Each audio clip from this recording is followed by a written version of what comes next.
वृंदावन की पावन भूमि। कहते हैं यहाँ आने से ही सारे पाप धुल जाते हैं और यहीं बसते हैं श्री बांके बिहारी जी सबके हृदय में।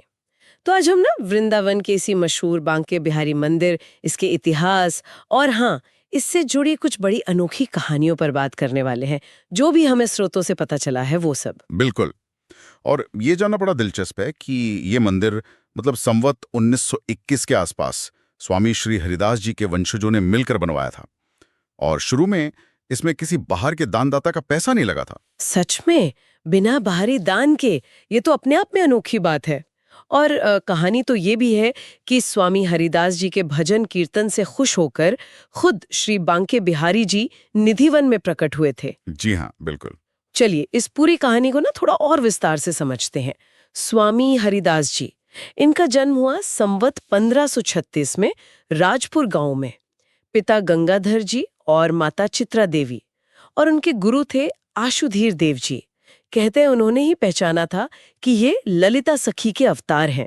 हाँ, ललिता सखी मतलब राधा जी की सबसे प्रिय, सबसे खास सखियों में से एक। और स्वामी जी तो बचपन से ही थोड़े अलग थे दुनिया से। फिर 25 साल की उम्र में ही वैराग्य ले लिया और वृंदावन आ गए। यहाँ निकुंज वन में जब वो ध्यान में थे, तब उन्हें स्वप्न में आदेश मिला और कहते हैं फिर धरती से वो श्याम रंग के श्री विग्रह प्रकट हुए। हाँ, और वो तिथि थी मार्गशीर्ष शुक्ला पंचमी, जिसे आज भी हम विहार पंचमी के तौर पे मनाते हैं, बड़े धूमधाम से। और इस मूर्ति की खास बात यह है कि इसमें राधा कृष्ण दोनों के तत्व महसूस होते हैं, जैसे राधा भाव ही कृष्ण रूप में हो। अच्छा। तो पहले ये विग्रह निधिवन में ही पूजे जाते थे। जी, पहले वहीं सेवा होती थी। बाद में जब ये मंदिर बना तब यहाँ उन्हें स्थापित किया गया। मंदिर की सेवा व्यवस्था भी देखिए समय के साथ बदली। पहले श्री कृष्ण यति जी देखते थे, फिर संवत 1975 में हरगुलाल सेठ जी ने जिम्मेदारी ली और कई ट्रस्ट वगैरह भी बने। और एक बात जो मुझे बहुत खास लगती है, वो काला पहाड़ वाली घटना। जब उसके डर से कई विग्रह वृंदावन से बाहर ले जाए गए, श्री बांके बिहारी जी यहीं रहे, वो कहीं नहीं गए। हाँ, ये बात उनकी महिमा को और बढ़ा देती है। बिहारी जी यहीं विराजमान रहे और उनकी सेवा का जो तरीका है, जो पद्धति है, वो स्वामी हरिदास जी के समय से ही चली आ रही है। इसी से आगे चलकर सखी भाव संप्रदाय बना। ये अपने आप में एक अलग भक्ति धारा है वृंदावन की। सही में यह सब कुछ कितना अलग और अनोखा है। जैसे मंदिर की परंपराएं भी, कि श्री बांके बिहारी जी सिर्फ शरद पूर्णिमा को ही वंशी बजाते हैं, श्रावण तीज पर ही झूला झूलते हैं, और मंगल आरती वो तो साल में बस एक बार जन्माष्टमी पर होती है। हाँ, और अक्षय तृतीया पर ही उनके चरणों के दर्शन मिलते हैं, बस साल में एक बार। बिल्कुल। पर ये रोज सुबह मंगल आरती क्यों नहीं होती, इसका क्या कारण है? देखिए, मान्यता यह है कि श्री बिहारी जी रात भर निधि वन में रास रचाते हैं, तो सुबह भोर में वो थक कर शयन करते हैं। लिहाजा भक्त सोचते हैं कि उनके आराम में खलल न पड़े, इसलिए सुबह सुबह आरती नहीं होती। अच्छा, इससे जुड़ी वो कहानी भी है ना कि स्वामी हरिदास जी ने एक सुबह किसी को अपने बिस्तर पर सोते देखा था। हाँ हाँ, वो बड़ी प्रसिद्ध कथा है। कहते हैं वो बिहारी जी ही थे जो स्वामी जी के बिस्तर पर सो रहे थे। स्वामी जी ने पुकारा तो वो चले गए, लेकिन अपनी चूड़ी और वंशी वहीं छोड़ गए। बाद में जब पुजारी ने मंदिर खोला तो देखा ठाकुर जी के पास न चूड़ी है न वंशी, जबकि दरवाजा तो बंद था। अरे! फिर स्वामी जी के पास उनके बिस्तर पर वो मिली। तो ये एक तरह से प्रमाण माना गया कि हाँ, बिहारी जी रात को निधिवन जाते हैं और स्वामी जी के पास आकर आराम करते हैं। अद्भुत। भगवान और भक्त का कितना गहरा रिश्ता है।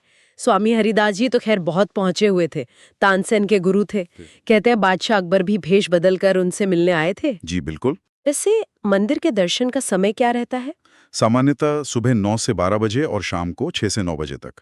अच्छा, दर्शन से ही जुड़ी एक और कहानी है, एक भक्तमती और उनके पति की। वो लोग वृंदावन दर्शन को आए। जब पति ने घर लौटने की बात कही तो पत्नी रोने लगी कि बिहारी जी से दूर कैसे जाऊंगी, और उन्होंने प्रार्थना की कि प्रभु आप हमेशा मेरे साथ रहना। फिर जब वो स्टेशन के लिए घोड़ा गाड़ी में जा रहे थे तो एक छोटा सा ग्वाल बालक, मतलब बिहारी जी ही, गाड़ी के पीछे पीछे दौड़ने लगा, कहने लगा मुझे भी साथ ले चलो। अच्छा। उधर मंदिर में पुजारी ने देखा कि ठाकुर जी तो है ही नहीं। वो समझ गए और गाड़ी के पीछे भागे।